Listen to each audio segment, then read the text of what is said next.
વિદ્યાર્થી મિત્રો, આજે આપણે ધોરણ 8ની અંદર વિષય વિજ્ઞાનની અંદર અસાઇનમેન્ટનું સોલ્યુશન કરાવવાના છીએ. પ્રશ્ન નંબર 2 તફાવત આપો એનું સંપૂર્ણ સોલ્યુશન આ વિડીયોમાં આપણે કરવાના છીએ.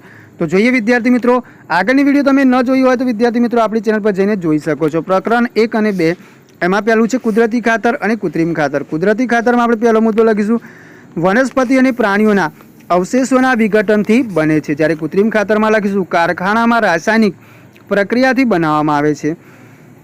બીજા મુદ્દામાં લખીશું તેના ઉપયોગથી જમીનનું ભૌતિક બંધારણ સુધરે છે. અહીંયા લખીશું તેના ઉપયોગથી લાંબા ગાળે જમીનનું ભૌતિક બંધારણ બગડે છે. બીજા નંબરમાં છે ટપક પદ્ધતિ અને ફુવારા પદ્ધતિ. ટપક પદ્ધતિમાં આપણે લખીશું પહેલો મુદ્દો કે આ પદ્ધતિ વડે સિંચાઈ કરવાથી પાણીનો વ્યય સૌથી ઓછો થાય છે, જ્યારે અહીંયા લખીશું આ પદ્ધતિ વડે ટપક સિંચાઈ પદ્ધતિ કરતાં પાણીનો વ્યય જરા વધુ થાય છે.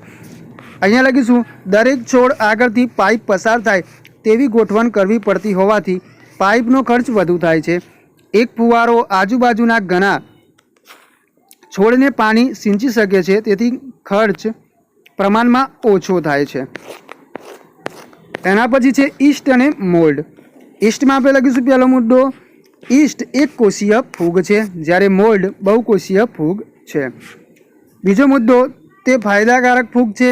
અહીંયા લખીશું મોલ્ડમાં તે મોટાભાગે હાનિકારક ફૂગ છે. ચોથો છે ફૂગ અને લીલ. ફૂગ અને લીલ એમાં ફૂગમાં પહેલો મુદ્દો લખીશું તે ઘણું ખરું સફેદ હોય છે. લીલમાં લખીશું તે લીલા રંગની અથવા વિવિધ રંગની હોય છે. બીજો મુદ્દો લખીશું તે પરાવલંબી છે. અહીંયા લખીશું તે સ્વાવલંબી છે. હવે પ્રકરણ 3 અને 4 એમાં કોલસો અને કોક. કોલસામાં આપણે લખીશું પહેલો મુદ્દો પથ્થર જેવો કાળા રંગનો સખત પદાર્થ છે, જ્યારે કોકમાં લખીશું સખત, છિદ્રાળુ અને કાળા રંગનો પદાર્થ છે. બીજો મુદ્દો લખીશું મૃત વનસ્પતિના કોહવાનથી લોકો માફ કરજો, અહીંયા લાખો લગાઈ ગયો છે, એની જગ્યાએ અહીંયા આવશે વિદ્યાર્થી મિત્રો લાખો વર્ષને અંતે બને છે. તો મૃત વનસ્પતિના કોહવાનથી લાખો વર્ષને અંતે બને છે. અહીંયા લખીશું કોલસા પર પ્રક્રિયા કરી મેળવવામાં આવે છે. એલપીજી અને સીએનજી એમાં આપણે લખીશું પેટ્રોલિયમ વાયુનું ઊંચા દબાણે પ્રવાહી સ્વરૂપમાં રૂપાંતર એલપીજી તરીકે ઓળખાય છે. કુદરતી વાયુનું ઊંચા દબાણે રૂપાંતરિત સ્વરૂપમાં સીએનજી તરીકે ઓળખાય છે.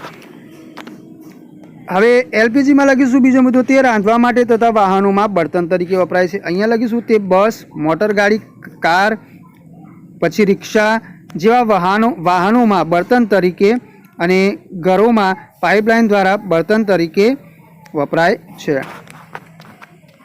એના પછી છે એલપીજી અને લાકડું. એલપીજીમાં લખીશું એલપીજી એ વાયુરૂપી બળતણ છે, જ્યારે લાકડું એ ઘન બળતણ છે. બીજો મુદ્દો લખીશું દહન બાદ કોઈ અવશેષ બાકી રહેતો નથી. દહન બાદ રાખ અવશેષ રૂપે બાકી રહે છે. પ્રકરણ 5 અને 6 એમાં પહેલું છે વન્ય પ્રાણી અભયારણ્ય અને જીવાવરણ આરક્ષિત વિસ્તાર. એમાં પહેલો મુદ્દો આપણે લખીશું વન્ય પ્રાણીઓને તેમના કુદરતી નિવાસમાં સુરક્ષિત અને સંરક્ષિત રાખવા માટેના વિસ્તારને વન્ય પ્રાણી અભયારણ્ય કહે છે. અહીંયા લખીશું પહેલો મુદ્દો જે તે ક્ષેત્રની જૈવ વિવિધતા અને સંસ્કૃતિને જાળવી રાખવામાં સહાયક વિસ્તારને જીવાવરણ આરક્ષિત વિસ્તાર કહે છે. અહીંયા લખીશું બીજો મુદ્દો તેમાં પ્રાણીને પકડવા કે તેમના શિકાર પર પ્રતિબંધ હોય છે. અહીંયા લખીશું તેમાં અન્ય અભયારણ્ય અને રાષ્ટ્રીય ઉદ્યાન સમાયેલા હોય છે. પછી છે પ્રાણી સંગ્રહાલય અને વન્ય પ્રાણી અભયારણ્ય. પ્રાણી સંગ્રહાલયમાં લખીશું તેમાં પ્રાણીઓને બંધનાવસ્થામાં રાખવામાં આવે છે. વન્ય પ્રાણી અભયારણ્યમાં લખીશું તેમાં પ્રાણીઓ છૂટા હોય છે. બીજો મુદ્દો લખીશું તેમાં કુદરતી વસવાટની સમક્ષ કૃત્રિમ વસવાટ પૂરા પાડવામાં આવે છે. અહીંયા લખીશું તે કુદરતી વસવાટ છે. પછી છે નાશપ્રાય જાતિ અને લુપ્ત જાતિ. નાશપ્રાય જાતિમાં લખીશું નિર્ધારિત સંખ્યાથી ઓછી સંખ્યા ધરાવતી જાતિને નાશપ્રાય જાતિ કહે છે. લુપ્ત જાતિમાં લખીશું પૃથ્વી પર અસ્તિત્વ ગુમાવી ચૂકેલી જાતિને લુપ્ત જાતિ કહે છે. અહીંયા આવશે નાશપ્રાય જાતિમાં વાઘ, સિંહ, હાથી, જંગલી ભેંસ, સાબર નાશપ્રાય જાતિઓ છે, જ્યારે અહીંયા લુપ્ત જાતિમાં ડાયનોસોર લુપ્ત જાતિ છે. પછી છે વનસ્પતિ સૃષ્ટિ અને પ્રાણી સૃષ્ટિ. વનસ્પતિ સૃષ્ટિમાં લખીશું પૃથ્વી પર હરિયાળી વનસ્પતિ સૃષ્ટિને કારણે છે. તો પૃથ્વી પર હરિયાળી વનસ્પતિ સૃષ્ટિને કારણે છે.